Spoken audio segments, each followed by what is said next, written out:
Hi உறவுகளே, இரவு வணக்கம். எல்லோரும் என்ன பண்ணுறீங்க? நல்லா இருக்கீங்களா? சாப்பிட்டீங்களா? இனிமேல் தான் நம்ம வீட்டில் வந்து சாப்பாடு. முன்னாடியே நான் சமைச்சு முடிச்சிட்டேன். சமைச்சு முடிச்சுட்டு இப்போ என்னன்னு பார்த்தீங்கன்னா,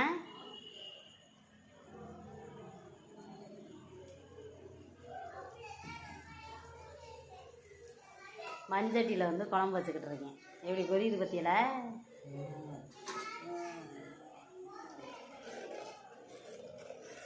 இது என்ன குழம்பு தெரியுமா?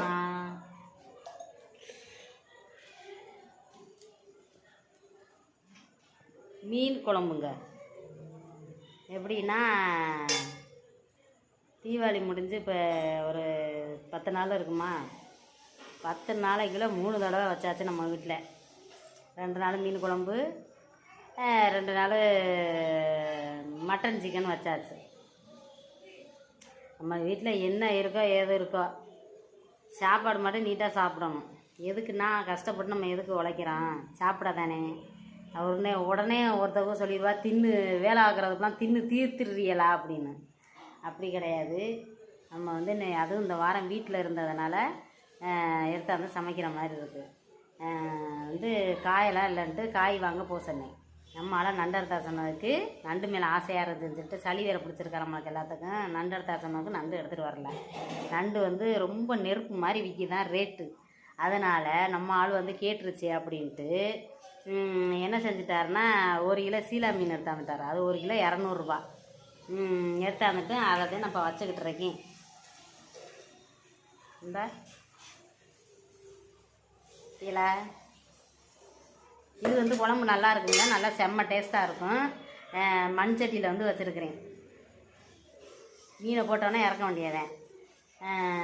அப்புறம் எல்லோரும் எப்படி இருக்கீங்க? நல்லா இருக்கீங்களா? சௌரியமாக இருக்கீங்களா? அக்காவுக்கு வந்து சப்போர்ட் பண்ணுங்க. எப்படி இருக்கும் பார்த்தியலா? காஞ்சி உணவு மாதிரி இருக்குமா? ஆளே வேறு மாதிரி தெரியுதோ? என் தம்பி வேறு காலையில் கேட்டேன், அக்கா என்னக்கா ஆளே வேறு மாதிரி இருக்கியே, என்ன ரொம்ப கிறங்கிருக்கியே அப்படின்னு. காய்ச்சலில் இருந்தால் அப்படி தானாங்க. சாப்பாடு இல்லை, தூக்கம் இல்லை, அதெல்லாம் வந்து இருந்தால் தானே நம்ம வந்து சாப்பிட்டு நல்லா தெம்பாக நல்லா இருக்கலாம். காலையிலேருந்து வந்து ஒரே வேலை, சரியான வேலை. அப்புறம் வந்து என்னென்னு பார்த்தீங்கன்னா, மன நிம்மதியும் அமைதியும் நம்மளுக்கு வந்து இருந்தால் தான் வந்து நம்ம வந்து சந்தோஷமாக நிம்மதியாகவே இருக்கலாம். மனசில் வந்து அவ்வளோ கஷ்ட நஷ்டத்தையும் தாங்கிக்கிட்டு இருக்கிறோம்னா எப்படி இருக்க முடியும் சொல்லுங்கள் நீங்களாம்? என்ன செய்கிறது? அதே மனசிலோட வாழ்க்கை.